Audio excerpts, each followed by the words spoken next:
ஏழை மக்கா வணக்கம்டே. இந்தியாவை காப்பாற்ற போகிறேன்னு ஒருத்தர் கிளம்புனாரே, அவரை யாராவது பார்த்தீங்களா? அடா ஐயா, ஸ்டாலினை பற்றி தான் பேசுகிறேன். பார்த்தீங்களா? பார்த்தீங்கன்னா தமிழ்நாட்டை காப்பாற்றிட்டு இந்தியாவை காப்பாற்ற போக சொல்லுங்கள். கர்நாடகாவிலேருந்து காவிரிக்கு வர வேண்டிய தண்ணியும் வரமாட்டேங்கி, ஆந்திராவிலேருந்து சென்னைக்கு வர வேண்டிய தண்ணியும் வரமாட்டேங்கி. அடிக்கிற வெயிலுக்கு இருக்கிற தண்ணியெல்லாம் வற்றி தண்ணி பஞ்சம் வந்துட்டா என்ன செய்கிறது? இப்போவே கேட்டு வாங்க வேண்டிய தண்ணியை வாங்கணுமா இல்லையா? என்னமோ கடவுள் புண்ணியத்தில் தண்ணி பஞ்சம் மட்டும் வந்துடக்கூடாது. ஏன்னா வந்துருச்சுன்னு வைங்க, அதை சமாளிக்கிற தெம்பு இந்த விளம்பர கவர்மெண்ட்டுக்கு கிடையாது. வரலாறே காணாத வெயில்னு கதை வேணா இவங்களுக்கு சொல்ல தெரியும். எல்லாம் தலையெழுத்து. சரி மக்களை, விரிவான செய்திகளை பார்ப்போம். இப்போ போய் குறுஞ்செய்தியை பார்த்துட்டு வாங்க.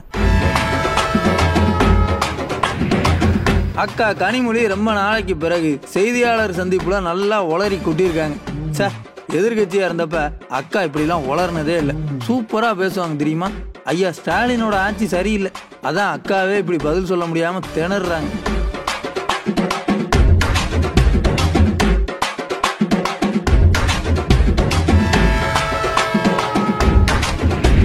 மக்கா, இந்த கண்கொள்ளா காட்சியை நல்லா பார்த்துக்கிடுங்க ஐயா. சும்மா சும்மா ஸ்டாலின் ஐயா என்ன சாதனை செஞ்சாருன்னு கேட்கக்கூடாது. பசங்களை பாருங்க, போதையில் உட்கார முடியாமல் எப்படி உருள்றாங்கன்னு. இதை விட என்னையா பெரிய சாதனை செய்யணும்? சென்னையில் கஞ்சா வியாபார பிரச்சனையால் ஒருத்தர் வெட்டி கொலை செய்யப்பட்டிருக்காருயா. நாட்டில் கஞ்சா போதை ஆசாமிகளோட அட்டகாசம் குறைஞ்ச பாடு இல்லை, நாளுக்கு நாள் அதிகமாகிட்டே போகுது. கஞ்சா வியாபாரிகள் போலீஸையே அடிக்கிறாங்களே, பொதுஜனத்துக்கு எங்கிட்டு பாதுகாப்பு இருக்கும்?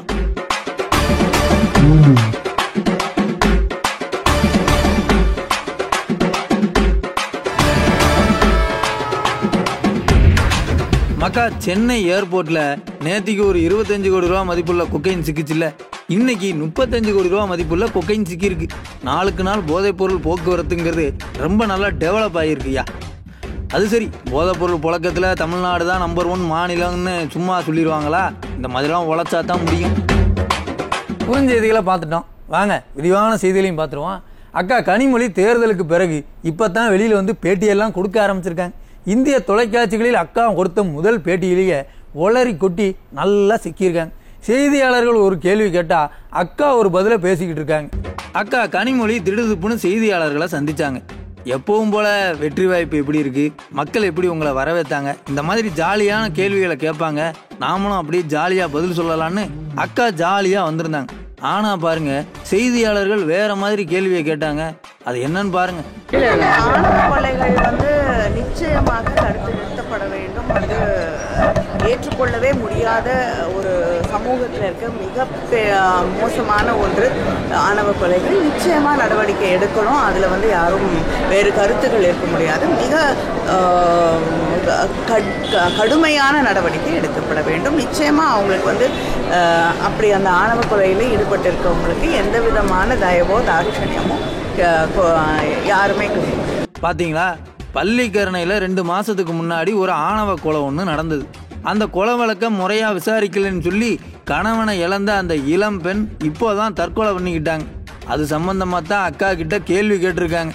தெளிவா பொட்டில் அடிச்ச மாதிரி பதில் சொல்லாம கண்டிக்கணும், தண்டிக்கணும், முறையா விசாரிக்கணும், நூ நூ நூ நூன்னு யாரோ சாதாரண பாமர ஜனங்க பேசுற மாதிரி பேசிக்கிட்டு இருக்காங்க அக்கா. அக்கா, ஆட்சியில் இருக்கிறது உங்க கவர்மெண்ட் தான். உங்க அண்ணன் ஐயா ஸ்டாலின் கட்டுப்பாட்டில் தான் காவல்துறை இருக்கு. கண்டிப்போம், தண்டிப்போம், நடவடிக்கை எடுப்போம்னு அழுத்தம் திருத்தமா பதில் சொல்லணும். யாரோ ஆட்சியில் இருக்கிற மாதிரி அசால்ட்டா பதில சொல்றீங்களே, அது சரி.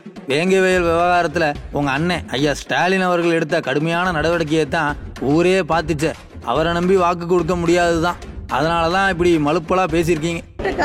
தமிழ்நாடு பிரச்சனையாக எல்லாம் நம்ம பார்க்க முடியாது. அதை தாண்டி இந்த நாடு காப்பாற்றப்பட வேண்டும். இந்த வெறுப்பிலிருந்து இந்த நாடு பாதுகாக்கப்பட வேண்டும்.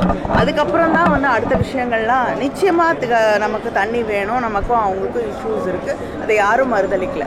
ஆனா எல்லாத்தையும் தாண்டி இப்படிப்பட்ட ஒரு வெறுப்பு மனிதருக்குள்ள விதைக்கப்படும் போது திருப்பி மணிப்பூர் தான் இந்த நாடு முழுவதும் மணிப்பூராக மாற்றப்படும் அப்படிங்கிற ஒரு அச்சம் எல்லாருக்குமே இருக்கு. அக்கா, மேகதாதுல அணைய கட்ட விடுவீங்களா, விட மாட்டீங்களா? கட் அண்ட் ரைட்டா பதில் சொல்லுங்க. அதை விட்டு இனமென பிரிந்தது போதும்னு பிஜிஎம் போடுற ரேஞ்சுக்கு பேசிக்கிட்டு இருக்கீங்க. சின்ன பசங்கள்லாம் இதை பார்த்தாங்கன்னா பூமர்னு சொல்லி கலாய்க்க போறாங்க. எதுக்குமே பதில் இல்லையில எப்படி இருக்கும்? மக்கள் நலன் சார்ந்து சிந்திச்சா பதில் இருக்கும். நமக்கு குடும்ப நலன் தானே முக்கியம். ஆட்சிக்கு வந்தா மதுவிலக்கை கொண்டாடுவோம்னு சொல்லிட்டு அப்புறமா நான் எப்ப சொன்னேன்னு கேட்டவங்க தானே நீங்க. உங்க பேச்சையெல்லாம் நம்ப மக்கள் தயாரா இல்லை. அட நான் சொல்லல, ஜனங்க தான் சொல்றாங்க.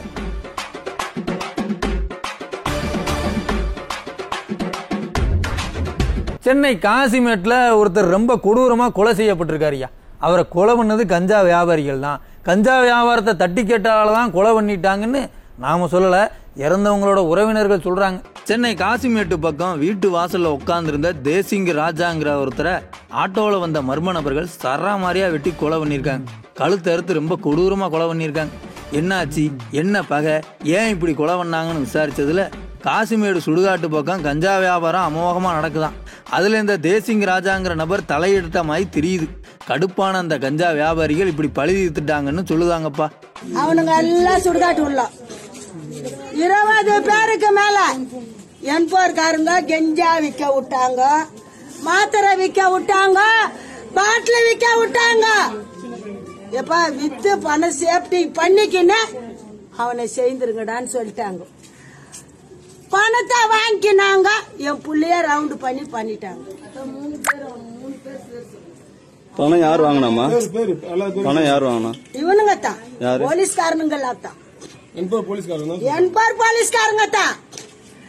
ஒரு அதிகாரிக்கு திவுலோண்டு கெஞ்சா மாட்டினா கூட எவனா அடிக்கிறவன் பாக்கெட்ல வச்சுருந்தான்னா கூட அவனை புடிச்சு செக் பண்ற.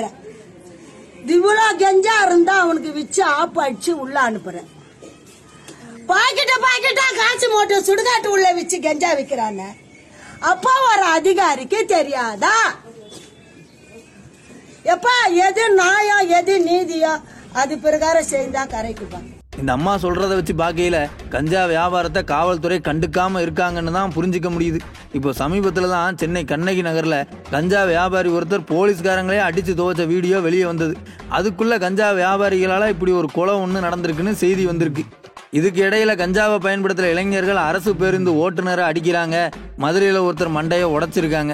இந்த விளம்பர ஆட்சியில கஞ்சா போதைங்கிறது எவ்வளவு தூரம் பரவி இருக்குங்கிறதுக்கும் கஞ்சா வியாபாரம் எப்படி கொடியட்டி பறக்குதுங்கிறதுக்கும் இதெல்லாம் ஒரு உதாரணம்.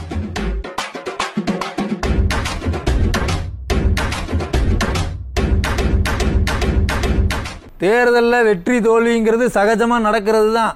மக்கள் தீர்ப்பே மகேசன் தீர்ப்புன்னு டயலாக்கை சொல்லிட்டு போகிறத விட்டுட்டு தோல்வியை மறைக்க என்னென்ன பாடுபடுதாங்க. சப்பா முடியலப்பா. அண்ணாமலையின் ஆதரவாளர்கள் என்னென்ன கூத்து பண்ணியிருக்காங்கன்றத பாருங்க. அண்ணா 20% அண்ணா 22% வந்திருக்கோண்ணா, அண்ணா 25% வரைக்கும் நாங்கள் வளர்ந்துருக்கோண்ணா அப்படின்னு அண்ணாமலை இஷ்டத்துக்கு கதை சொன்னார். நான் இங்கே ஒன்றும் தோசை சூட வரலைன்னு சொல்லிட்டு வாயிலேயே நல்லா வடை சுட்டார். ஆனா பாருங்க, தேர்தல் நெருங்க அப்படியே பேச்சையெல்லாம் கொஞ்சம் கொஞ்சமா மாத்தினார். கடைசியா தேர்தல் அன்னைக்கு கள நிலவரம் என்னன்னு தெரிஞ்சதும் 1,00,000 ஓட்ட காணோம்னு ஒரு புது கதையை சொன்னார். கதை சொன்னவர் கர்நாடகாவுக்கு கிளம்பி போயிட்டாரு. ஆனா அவர் சொன்ன கதையை உண்மையாக்கணுமா இல்லையா, அதுக்காக அண்ணனின் ஆதரவாளர்கள் கிடந்து உருண்டு புரண்டுகிட்டு இருக்காங்க. இன்னைக்கு தேர்தலில் வாக்களிக்க முடியாதவங்க எல்லாம் போராட்டம் பண்ண போறாங்கன்னு ஒரு தகவல் வந்தது. ஆஹா, நம்ம நாட்டில் ஒரு விரல் புரட்சி வந்துடுச்சுடான்னு வேகமா ஓடி போய் பார்த்தா அங்க பப்ளிக் ஃபார் அண்ணாமலைன்னு ஒரு குரூப் நிக்குது. சரி, யார் போராட்டம் பண்ணா என்னன்னு அவங்க கையில இருந்த போர்டுகளை பூரா ஃபோக்கஸ் பண்ணி போட்டோ எடுத்தா எல்லார் கையிலையும் ஓட்டு போட்டதுக்கான மை இருக்கு. மண்டை மேல இருக்க கொண்டையை மறந்துட்டீங்களே பாஸ். அங்க இருந்த பெரும்பாலான பேர் ஓட்டு போட்டிருக்காங்க. ஓட்டு போட்டுட்டு என் ஓட்டு எங்கன்னு கேட்டு போராட்டம் பண்ணிக்கிட்டு இருக்காங்க. இதுல கூத்து என்னன்னா, பாஜக மாவட்ட செயலாளரும் இந்த போராட்டத்தில் கலந்துக்கிட்டது தான். ஏன் பாஸ் இப்படி ஓட்டு போட்டு வந்து ஓட்டு எங்கன்னு கேட்குறீங்கன்னு கேட்டா, ஓட்டு போட முடியாம தவிக்கிறவங்களுக்காக ஓட்டு போட்ட இவங்க போராடுறாங்களாமா. கோயம்புத்தூர்ல மறுதேர்தல் நடத்தியே ஆகணும்னு கோரிக்கையெல்லாம் கூட வைக்கிறாங்க ஐயா. இவங்க என்ன சொன்னாலும் சொன்னதையே தான் சொல்லுவாங்க. அதனால ஒன்னே ஒன்று மட்டும் சொல்லி வைப்போம், எத்தனை தடவை தேர்தல் வச்சாலும் அரவக்குறிச்சி அண்ணாமலை ஜெயிக்க மாட்டாரு. ஜெயிக்கிறது என்ன, டெபாசிட் வாங்குறதே அண்ணனுக்கு கொஞ்சம் கஷ்டமான காரியம்தான். புரிஞ்சுக்கோங்க ஐயா, தோல்வியை மறைக்க ஜனங்க உசுரை வாங்காதீங்க. அப்புறமாக்கா, நம்ம விளம்பர கவர்மெண்ட் புதுசாக ஒரு உருட்ட ஆரம்பிச்சிருக்கு. அரசு பள்ளிகளில் அதிக மாணவர்களை சேர்க்க போகிறாங்களாமா. மாணவர்களை சேர்க்கறதெல்லாம் ஒரு பக்கம் இருக்கட்டும், முதல்ல ஆசிரியர் பணியிடங்களை பூரா நிரப்புனாங்களா?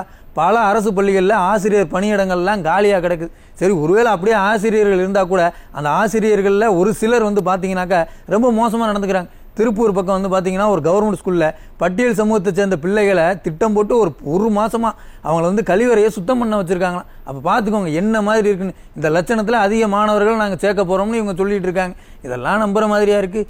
சரி மக்களே, இன்றைக்கி நிகழ்ச்சி இதோட முடிஞ்சது. நாளைக்கு மறுபடியும் வந்து உங்களை சந்திக்கிறேன். நன்றி, வணக்கம்.